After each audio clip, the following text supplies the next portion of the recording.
नमस्ते दोस्तों, मेरे चैनल में आप सबका स्वागत है। आज मैं कंजूस सास और दानी पुतोह के कथा सुना रही हूँ। गुरु भाई बहना, कथा सुन रहे हैं तो शुरू से अंत तक जरूर सुनिएगा। अच्छा लगेगा तो लाइक करिएगा, शेयर करिएगा और चैनल पर पहली बार देख रहे हैं तो चैनल को सब्सक्राइब करिएगा। तो चलिए शिव चर्चा की सुंदर कथा सुनाती हूँ। एक गांव में पंडित और पंडिताइन दोनों प्राणी रहते थे। पंडिताइन कभी भी पूजा पाठ नहीं करती थी। पूजा पाठ नहीं करती थी खर्चा होने के लिए। हिंदू धर्म में इतना त्योहार आता था लेकिन वह कोई भी त्योहार नहीं मनाती थी। खर्चा होने के चलते कर्मा, तीज, जितिया, छठ, होली, दिवाली कुछ भी नहीं मनाती थी। बोलती थी कि त्योहार मनाएंगे तो खर्चा होगा, फल लाने पड़ेगा, घी, अगरबत्ती, धूप सब लाने में बहुत खर्चा हो जाएगा। कुछ नहीं करेंगे तो पैसा बचेगा और यह सब करने से क्या फायदा। यह सब पर्व तो खर्चा के लिए बनाया गया है। वह बहुत ही कंजूस थी और उसका एक लड़का भी था। तीनों उतना ही कंजूस थे। माता, पिता, बेटा तीनों ही बहुत कंजूस थे। कहते हैं न, जो जैसा रहता है उसके परिवार में सब वैसा ही हो जाता है। ऐसे ही तीनों के जिंदगी कट रहा था। धीरे धीरे पंडित जी का लड़का बड़ा हो गया।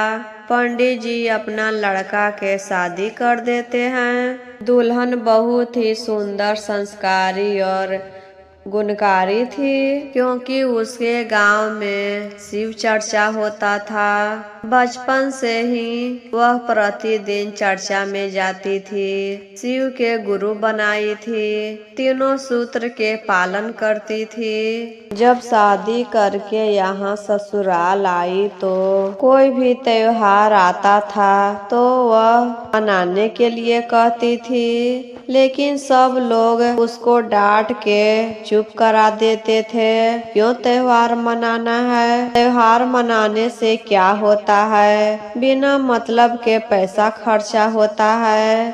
क्या हम नहीं कमाएंगे तो भगवान हमको बैठे बैठे खाने के लिए दे देंगे? बेचारी मन ही मन सोचती थी, कैसा परिवार हमको मिल गया। आज के सब लोग इतना पूजा पाठ करते हैं लेकिन इनके यहाँ तो कोई पूजा पाठ नहीं होता है, ना ही कोई भगवान के मूर्ति है घर में। बस कमाने और खाने का हाल जानते हैं। लेकिन वह मन ही मन शिव गुरु के ध्यान लगा लेती थी। जब कोई नहीं घर पर रहता था तो दया मांग लेती थी। तीनों सूत्र का पालन करती थी और उसके घर में एक गाय था। गाय दूध देती थी। पहले तो रोज पंडिताइन दूध बेचने जाया करती थी। एक दिन पंडिताइन अपनी बहू को कहती है, आज मेरा तबीयत ठीक नहीं है, आज तुम दूध बेचने जाओ। बहू कहती है, माँ जी हम कहाँ दूध बेचेंगे, हमको कुछ नहीं बुझाएगा। कहाँ कहाँ दूध देने जाते हैं, कैसे देते हैं? तब पंडिताइन गुस्सा करने लगती है, ये सब दिन हम ही दूध बेचेंगे। आज से अब प्रतिदिन तुमको ही दूध बेचने जाना होगा। तब सास के बोलने पर बहू दूध बेचने चली जाती है। रास्ते में जाते समय उसे शिव चर्चा के भजन सुनाई देता है। जिधर से उसको सुनाई दे रहा था उधर ही वह चली जाती है। वहाँ पर एक मंदिर था और वहीं पर शिव चर्चा हो रहा था। यह सब देखकर वह बहुत खुश हो गई क्योंकि बहुत दिन के बाद उसे शिव चर्चा में आने का मौका मिला है। वह तो वहाँ पर दूध रख देती है और शिव चर्चा में बैठ जाती है। वह चर्चा में इतना लीन हो गई थी कि उसको पता ही नहीं चला कि हम यहाँ क्यों आए हैं। सब भूल गई थी। चर्चा खत्म होने के बाद उसको याद आता है कि हम तो यहाँ दूध बेचने आए थे और चर्चा करते करते बहुत देर हो गया। अब कौन दूध लेगा? और घर पर दूध लेकर जाएंगे तो माँ जी बहुत बोलेंगे कि इतना समय कहाँ बिता दी, तुमको से एक भी काम नहीं होता है। चर्चा में जाने के लिए मना करते हैं, फिर भी चर्चा में चली गई। यह सब सोचकर वह आधा दूध शिष्या बहन को बांट देती है और जो दूध बचता है वह शिव जी पर चढ़ा देती है और वहाँ से घर चली आती है। घर आने पर सास पूछती है, सारा दूध बेच दी और इसका पैसा कहाँ है? लाओ मुझे दो। बहू कहती है, माँ जी सारा दूध तो बिक गया लेकिन कोई पैसा नहीं दिया है। सब बोल रहे हैं कि महीना लगने पर पैसा एक बार देंगे।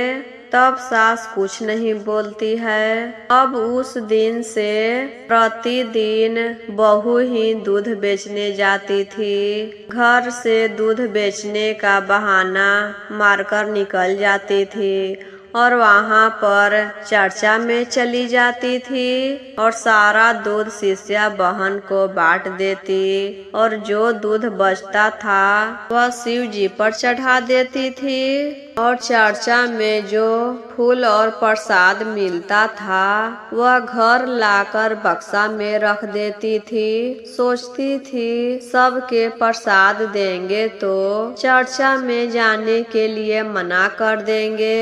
इसी चलते वह अपने बक्से में रख देती थी। जब 1 महीना हो गया गुरु बहना, तो एक दिन सास कहती है, अब तो 1 महीना हो गया, लाओ दूध का पैसा कहाँ है? सारा दूध बेचकर पैसा अपने पास रख ली है। चोरनी कहीं के, गाय के चारा हम खिलाएंगे, गोबर गोईठा हम करेंगे और दूध बेचकर पैसा तुम अपने बक्से में रखोगी। आज हम जा रहे हैं तुम्हारे बक्से में देखने कि कितना पैसा रखी होगी। अब तो बहू कुछ नहीं बोलती है गुरु बहना, क्योंकि उसके पास तो पैसा नहीं था। वह तो दूध नहीं बेचती थी, सारा दूध प्रतिदिन बांट देती थी और जो बचता था वह शिव जी पर चढ़ा देती थी। तो उसको पैसा कौन देता? और डांट सुनने के डर से सास को कुछ नहीं कहती है। जब सास बक्से को खोलकर देखती है तो उसमें तो सोना चांदी रुपया पैसा से बक्सा भरा हुआ है। अब पंडिताइन बहू से कहती है, चोरनी कहाँ से इतना सारा धन चुरा कर लाई हो? पता नहीं कब से चुरा रही है और बक्सा भर ली। बहू भी सोचने लगती है, इतना सारा धन इसके बक्से में कहाँ से आया। फिर सारी बातें अपनी सास से कहती है, माँ जी जब हम दूध बेचने जाते थे तो सारा दूध हम शिष्या बहन के बांट देते थे और जो दूध बचता था वह शिव जी पर चढ़ा देते थे, क्योंकि हमको तो दूध बेचना नहीं आता है, कहाँ बेचे, क्या करे, कैसे दे। और हमको तो चर्चा करना बहुत पसंद है। जब से शादी होकर यहाँ आए हैं तो कभी न चर्चा में गए थे, तो चर्चा के आवाज सुनकर वहाँ चले गए और वहीं पर अपना सारा दूध खत्म कर देते थे और जो चर्चा में प्रसाद और फूल मिलता था वह लाकर इस बक्से में रख देते थे, क्योंकि आप जानेंगे तो बहुत बोलेंगे। तो यह महादेव का आशीर्वाद है माँ जी, हम कहीं से चोरी कर कर नहीं लाए हैं। जो महादेव के शरण में चला जाता है उसको महादेव कभी दुखी नहीं रहने देते हैं। और आप लोग तो कभी पूजा पाठ नहीं करते हैं, इसी चलते भगवान आपसे नाराज रहते हैं। अब पंडिताइन कहती है, बहू हमको भी शिव चर्चा करना है, मेरा भी नाम घोषणा करवा दो। और आज से कोई भी पर्व त्योहार नहीं छूटेगा, हम सब पर्व त्योहार मनाएंगे साथ में मिलकर। तो उस दिन पंडिताइन भी चर्चा में जाती है, गुरु बहना अपना नाम घोषणा करवाती है, शिव के गुरु मानने लगती है, तीनों सूत्र का पालन करती है। और उस दिन से दोनों सास पुतोह साथ में मिलकर चर्चा में जाते हैं, घर पर भी शिव चर्चा करवाते हैं। और उस दिन से पंडित जी के घर में हर पर्व त्योहार बड़ी ही धूमधाम से मनाया जाता है।